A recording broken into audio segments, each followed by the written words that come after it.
Can you dig it?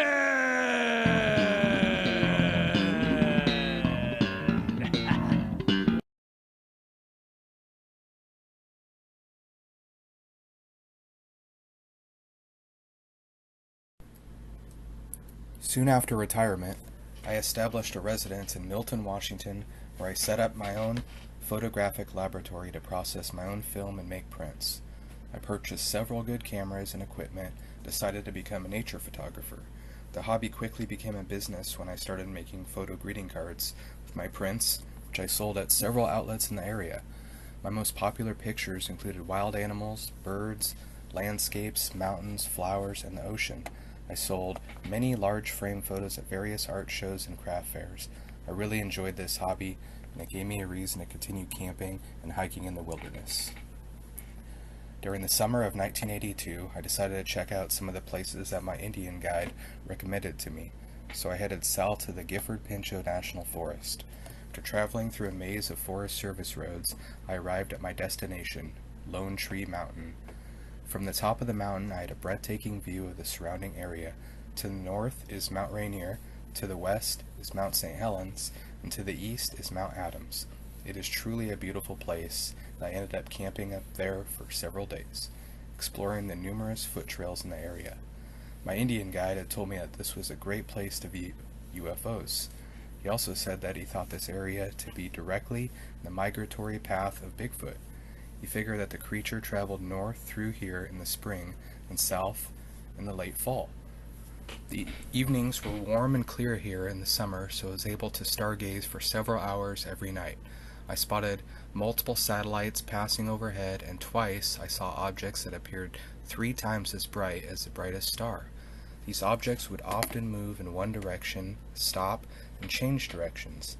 They seemed to fly back and forth over this area for some reason. On my last night, the clouds came in and my UFO viewing was over. I ended up getting some great mountain pictures, and I decided to return to the area in the fall if the weather was permitting. I wanted to get some sunset shots of Mount St. Helens, as the view was perfect from that location. So during the last week of October, I loaded up my camper and headed back to Lone Tree Mountain.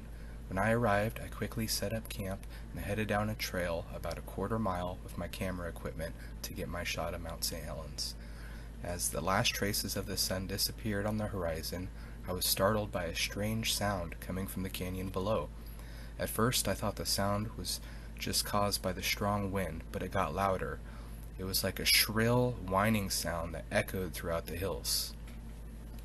I decided to walk back to the camper and grab my portable cassette recorder to try and get some sounds on tape. When I returned to the trail, I didn't hear the sounds anymore, so I waited. Several minutes later, the loud screeching sound continued further up the canyon, but much louder now. I turned on the recorder just in time to hear the same sound coming from a different source. I continued recording for about 15 minutes as the sound started to get closer to my location. I then headed quickly for my camper. After locking myself in the camper, I got out my revolver and opened the window to listen. I stayed there listening all night and heard nothing but the wind. In the morning, I walked back down that trail, observing everything around me very closely. I found no sign of anything unusual, so I returned to my camper to pack up and head back home. After returning to Milton, I played the tape recording back several times and it sent chills down my spine. I couldn't figure out what type of animal could have produced such a sound, and it definitely wasn't human. I made a copy of the tape and took it to the Gifford-Pinchot National Forest headquarters to see if they had any idea of the source. I talked to the ranger and showed him the location of my camp on the map. He played the tape and looked puzzled, so he brought in 2 other rangers, one being from the Mount Rainier National Park. They had no idea what the source of the sound was and suggested that I have the tape analyzed by the University of Washington. I called the university and they had me send them a copy with a map of the location where the sounds were recorded. I heard back quickly and they were unable to identify the sounds, so they sent my tape off to a zoology institution for sound comparison identification. The tape was returned to me unidentified and the sounds remain a mystery. And I have the recording for you right here. If you have any cats or dogs in the room, you might want to get them out and or put on some headphones because it's a little bit disturbing. So enjoy.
One, two, three, four, five.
The previous sounds were recorded September 16th, about 10 p.m.